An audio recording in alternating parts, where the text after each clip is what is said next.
You know, you get this diagnosis and you enter this world and you're just looking for somebody you can trust. You're just looking for somebody who has the answers. And it's really scary because guess what? Nobody has the answers.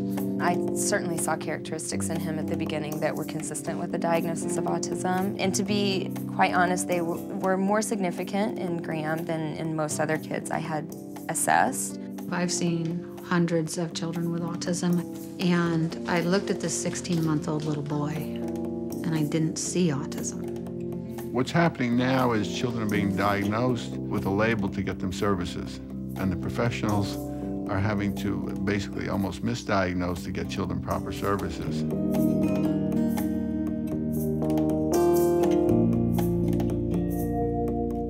What happens is that we have in the diagnosis of autism kids who really do not have autism. There are children that 20 years ago would have never received the diagnosis of autism. So we have to improve the system, and the people who take the lead on this are parents.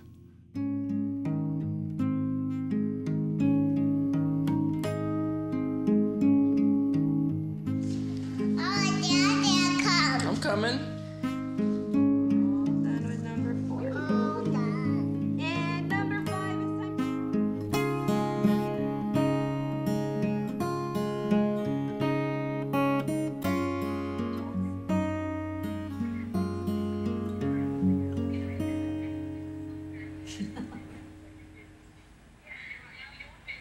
Say hi to Daddy.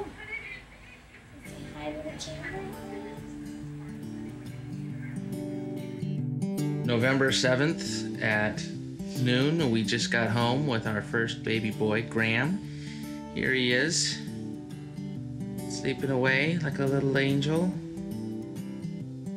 Mom, first thoughts, observations? So happy to be home. Love my little man. It's amazing that we're home now. We're a family. It's pretty cool, huh?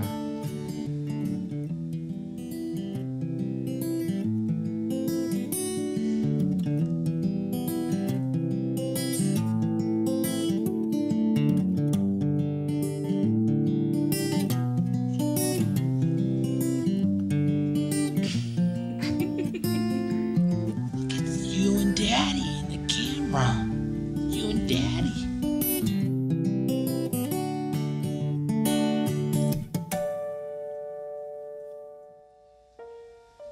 Gotta get the whole family.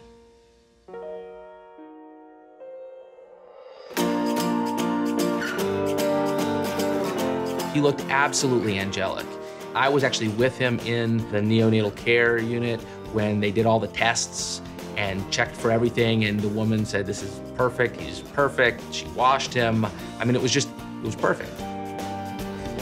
Good job. And how do you feel now that you've rolled over? Graham met all of his developmental milestones, from sitting up on time, he was smiling and cooing at us, he crawled right on time, even early, he walked on time, even early, he started saying his first words on time. Yay, little man, your first steps. Daddy got that. Everything was so like clockwork in that way developmentally that we didn't notice the few things he wasn't doing. He wasn't gesturing at all. He wasn't waving bye-bye or pointing to things. From the very first moment that he could crawl, he became fascinated with patterns and lines on the floor.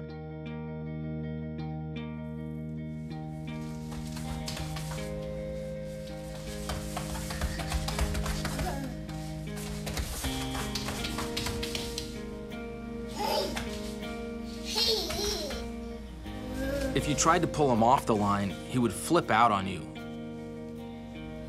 He was really into spinning objects. He would tip over a stroller and spin the wheels with his hands. He'd tip over a toy truck and spin the wheels.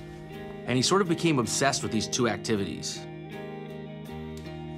This started out, you know, he would do it 10% of the time, then he was doing it 20% of the time, then he was doing it half of his awake time, then he was doing it 85% of his awake time, and then it became kind of almost unmanageable at some point. That grunt that he does.